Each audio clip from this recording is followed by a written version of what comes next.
Tiongkok dan Taiwan yang saat itu sedang berkonflik saling berusaha mencari pengaruh dan dukungan dari semua orang-orang Cina di seluruh dunia, termasuk Indonesia. Yang tidak disadari adalah kebijakan dua negara yang bertikai itu justru malah mempersulit posisi etnis Cina. Situasi memanas. Pemerintah Tiongkok melakukan protes melalui duta besar mereka di Jakarta. Pemerintah Tiongkok mulai menyerukan agar orang-orang Cina pulang kembali ke Tiongkok. Pemerintah Tiongkok bahkan mengirimkan kapal untuk mengangkut keturunan Cina Indonesia. Sekitar 200.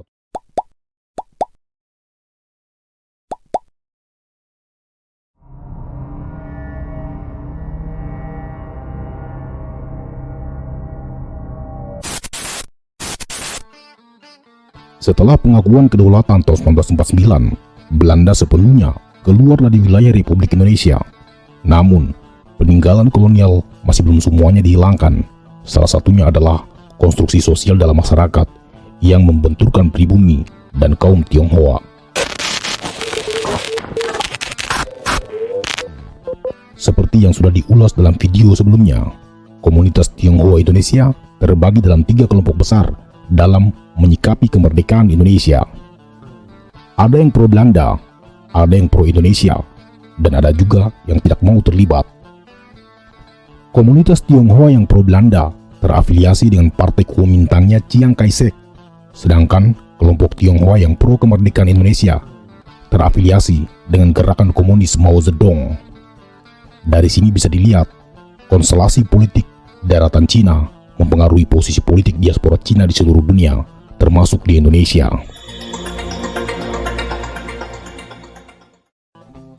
Ketika Kuomintang kalah dalam pertarungan politik di Cina, lalu melarikan diri ke Taiwan, daratan Cina sepenuhnya dikuasai oleh gerakan Mao Zedong. Naiknya Mao Zedong ke tampuk kekuasaan ikut membuka hubungan baik Indonesia dan Tiongkok, sehingga memudahkan negosiasi di tataran elit. Pemerintah Soekarno mengakui keberadaan orang-orang Tionghoa sebagai bagian dari masyarakat Indonesia. Soekarno kemudian mengeluarkan ketetapan pemerintah nomor 2 tahun 1946 tentang hari-hari raya umat beragama. Dalam pasal 4 disebutkan 3 hari besar masyarakat Tionghoa ditetapkan sebagai hari libur nasional, yaitu Tahun Baru Imlek, hari wafatnya Nabi Konghucu, dan perayaan Cheng Beng. Bahkan pemerintah Indonesia mengizinkan orang-orang Cina Indonesia mengibarkan bendera negara Tiongkok dalam perayaan-perayaan tersebut. Keterlibatan keturunan Cina di bidang politik juga sangat aktif dengan munculnya beberapa menteri Tionghoa di era itu. Untuk sesaat, kehidupan komunitas Cindo berjalan secara normal. Sayangnya, situasi itu berubah secara cepat, dipicu oleh kebijakan luar negeri Tiongkok yang mengancam kepentingan Indonesia. Begini, dalam Undang-Undang Dasar 1945, warga negara Indonesia didefinisikan sebagai orang Indonesia asli atau bangsa lain yang menjadi warga negara, tapi harus melalui persetujuan undang-undang. Konsekuensi dari ketentuan itu menimbulkan ketakutan bahwa orang Tionghoa akan dianggap bukan warga negara. Oleh karenanya, pemerintah Soekarno merevisi dengan mengeluarkan Undang-Undang Nomor 6 Tahun 1947 dan Undang-Undang Nomor 11 Tahun 1948 tentang kewarganegaraan. Di situ disebutkan bahwa orang Indonesia adalah bangsa Indonesia asli dan orang di atas usia 21 tahun yang telah tinggal lebih dari 5 tahun di wilayah bekas jajahan Hindia Belanda. Ketentuan ini dikeluarkan demi menjamin hak orang Tionghoa untuk tetap menjadi warga negara Indonesia. Soekarno berusaha mengakomodir kepentingan kaum Tionghoa. Sebenarnya itu tidak ada masalah. Persoalan kemudian muncul ketika pemimpin Partai Komunis Cina Mao Zedong meneruskan kebijakan kewarganegaraan ius sanguinis yang juga dipraktekkan Chiang Kai-shek di Taiwan. Mao Zedong mengklaim bahwa semua orang Cina di seluruh dunia yang lahir membawa marga Cina, maka mereka adalah warga negara Tiongkok. Kebijakan itu dimaksudkan untuk mengambil potensi ekonomi dan sumber daya yang dimiliki etnis Cina di luar daratan Cina. Jadi, Tiongkok dan Taiwan yang saat itu sedang berkonflik saling berusaha mencari pengaruh dan dukungan dari semua orang-orang Cina di seluruh dunia, termasuk Indonesia. Yang tidak disadari adalah kebijakan dua negara yang bertikai itu justru malah mempersulit posisi etnis Cina. Konsekuensinya, semua orang Cina Indonesia, meskipun mereka sudah tinggal ratusan tahun di Indonesia, secara otomatis adalah orang asing di Nusantara. Mereka bukan lagi warga negara Indonesia karena sudah diklaim sebagai warga negara Tiongkok atau Taiwan. Ini tentu saja menjadi sangat dilematis. Pertama, Indonesia tidak mengenal kewarganegaraan ganda. Kedua, sektor ekonomi yang selama ini didominasi oleh etnis Cina akan dianggap tidak memberikan keuntungan pada kepentingan Indonesia karena mereka sudah bukan lagi warga negara Indonesia, melainkan warga negara asing berdasarkan klaim Mao Zedong. Dengan kondisi itu, maka sangat alamiah jika pemerintah Indonesia mulai mempertanyakan posisi nasionalisme orang-orang Tionghoa.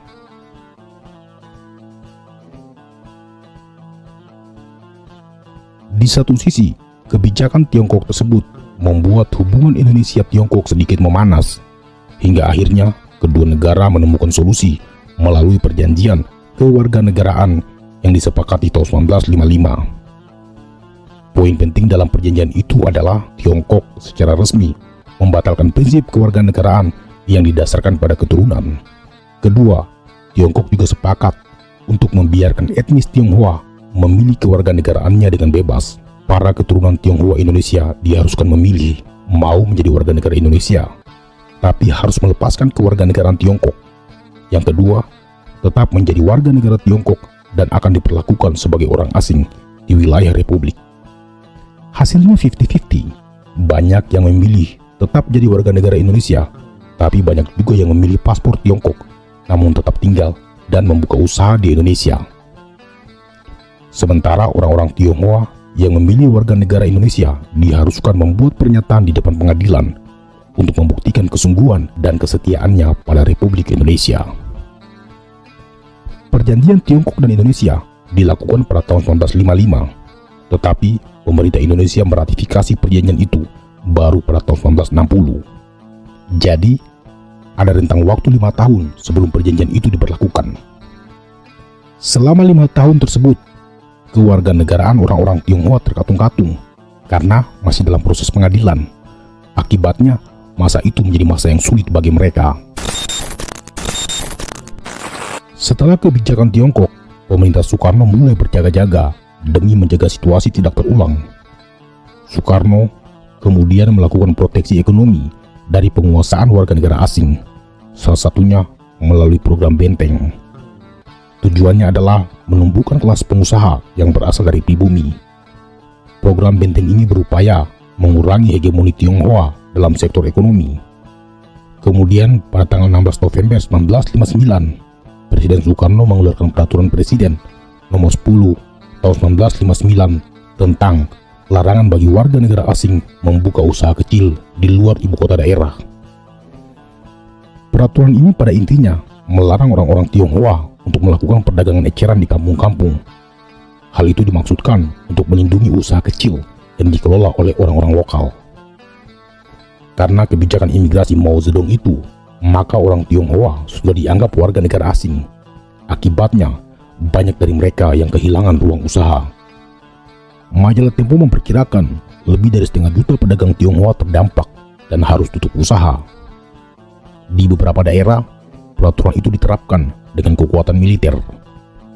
Di Sukabumi, terjadi pengusiran paksa yang menyebabkan bentrokan berdarah antara warga Tionghoa dan pasukan Siliwangi. Di Sumatera Utara, penegakan peraturan itu diiringi dengan operasi penyitaan barang yang dilakukan oleh tim pengawasan ekonomi di bawah perintah Kejaksaan Agung. Situasi memanas. Pemerintah Tiongkok melakukan protes melalui duta besar mereka di Jakarta dan meminta agar peraturan tersebut ditinjau kembali. Namun permintaan itu ditolak oleh Menteri Luar Negeri Subandrio. Subandrio menegaskan bahwa peraturan Presiden Nomor 10 tidak dimaksudkan untuk anti terhadap Tiongkok, tetapi tindakan untuk melakukan nasionalisasi terhadap semua aset-aset asing, bukan saja milik orang-orang Tionghoa, tapi juga aset-aset Belanda di seluruh Indonesia. Dan memang semua perkebunan Belanda diambil alih, aset mereka disita dan dijadikan milik Republik. Lobi-lobi pemerintah Tiongkok kepada Presiden Soekarno juga tidak berhasil. Bahkan sempat membuat Soekarno gusar karena permintaan Tiongkok dianggap ikut campur urusan dalam negeri Indonesia.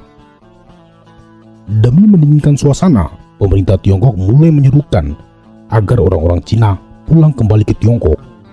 Pemerintah Tiongkok bahkan mengirimkan kapal untuk mengangkut keturunan Cina Indonesia. Sekitar 200.000 orang Tionghoa mendaftar untuk pulang ke daratan Cina, namun hanya sekitar 100.000 orang yang dapat diangkut oleh kapal. Kebijakan Tiongkok untuk membawa pulang orang-orang Cina membuat Soekarno gusar. Pemerintah Indonesia kemudian membalas dengan mengeluarkan kebijakan bahwa orang-orang keturunan Cina boleh pulang ke Tiongkok, tapi dilarang membawa barang-barang berharga seperti emas, perak, dan sejenisnya. Peristiwa tersebut merupakan peristiwa pengusiran pertama orang-orang keturunan Cina keluar dari Indonesia. Setahun kemudian, hukum agraria dikeluarkan yang membatasi kepemilikan tanah bagi warga asing, termasuk orang-orang Tionghoa. Poinnya, di era ini sulit untuk mengaburkan fakta bahwa kebijakan pemerintah Indonesia terhadap etnis Tionghoa tidak lepas dari apa yang terjadi di Tiongkok. Misalnya, ketika Tiongkok masih dikuasai Kuomintang, hubungan Indonesia-Tiongkok tidak berjalan bagus karena Kuomintang lebih dianggap pro-Belanda. Berbeda ketika Tiongkok mulai diperintah oleh Partai Komunis Cina yang lebih pro kemerdekaan Indonesia. Sayangnya, dua faksi ini juga saling berebut dukungan dari semua keturunan Cina, termasuk di Indonesia. Dan keduanya menerapkan sistem kewarganegaraan ius sanguinis atau berdasarkan keturunan yang otomatis mempengaruhi sikap pemerintah Indonesia.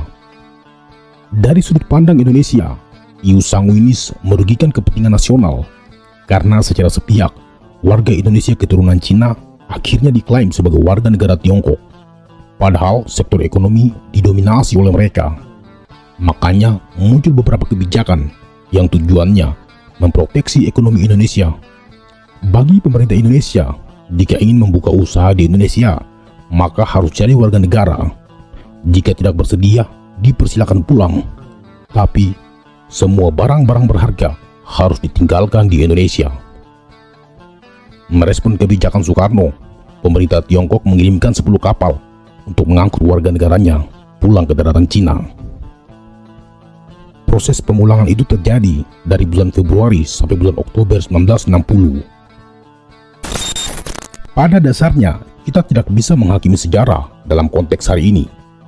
Apa yang dilakukan pemerintah Soekarno pada masa itu harus dilihat dari perspektif yang lebih luas.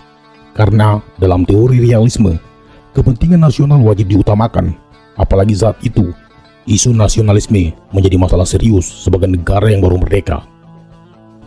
Bagi negara, penyeragaman itu penting karena memudahkan untuk pembangunan nation state.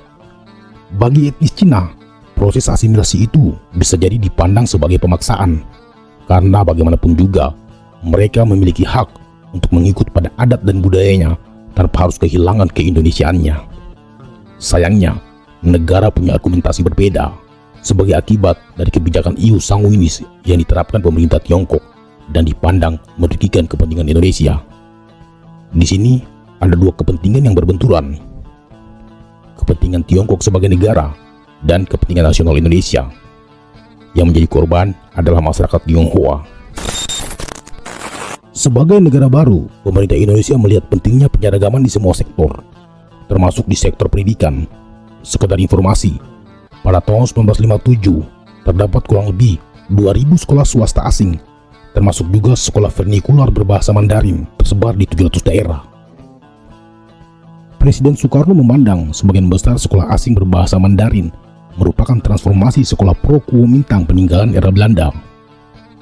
Soekarno melakukan kebijakan nasionalis untuk menertibkan semua sekolah berbahasa asing, termasuk bahasa Cina, bahasa India, dan bahasa Belanda, memaksa mereka menggunakan bahasa Indonesia. Kemudian, Perpu nomor 12 tahun 1958 dikeluarkan, yang intinya mengurangi kuantitas sekolah asing di Indonesia. Selama kurun waktu 1958 sampai 1959, sekolah-sekolah asing hanya diperbolehkan berdiri di tingkat provinsi. Tapi, itu dirasa masih belum cukup.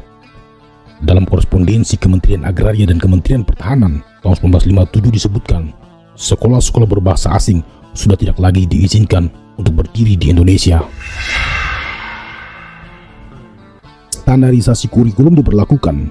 Akibatnya, selama periode itu, sekolah-sekolah Belanda dibubarkan dan lebih dari 1.000 sekolah Tionghoa dipaksa mengganti bahasa pengantar pengajarannya dari bahasa Mandarin menjadi bahasa Indonesia. Kebijakan itu diberlakukan di seluruh wilayah Republik.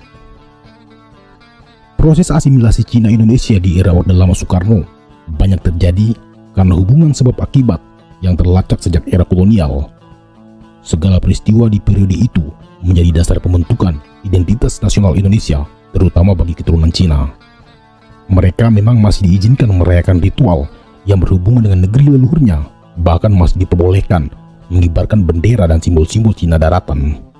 Sayangnya, kebijakan Iu Sanguinis pemerintah Tiongkok mengubah pandangan pemerintah Indonesia. Sistem proteksi dilakukan, penyeragaman dan asimilasi diterapkan. Orang Tionghoa dipaksa untuk ikut aturan namanya negara. Kebijakan Iu Sanguinis seperti shock terapi bagi pemerintahan Soekarno. Perayaan-perayaan keagamaan Tionghoa masih diizinkan, namun kemudian pengibaran bendera Cina mulai dilarang. Soekarno memang concern dalam pembangunan nation state yang dimulai dari pengembangan nasionalisme di seluruh Indonesia. Itu bukan saja menyasar keturunan Cina, tapi seluruh orang Indonesia. Dalam beberapa pidatonya, Soekarno mengatakan, kalau jadi Hindu, jangan jadi orang India. Jika jadi Islam, jangan jadi orang Arab. Kalau jadi Kristen, jangan jadi orang Yahudi. Tetaplah jadi orang Indonesia dengan adat budaya Nusantara yang kaya raya ini. Ketika tampuk kekuasaan dari Orde Lama berganti ke Orde Baru, kebijakan pemerintah Indonesia terhadap Cindo justru semakin ketat. Di era ini merupakan masa-masa yang sulit bagi etnis Tionghoa karena terjadi diskriminasi besar-besaran. Dari sini kita akan melihat apa yang mendasari sikap Orde Baru Soeharto, apa justifikasinya, dan apa dampaknya bagi Cina Indonesia.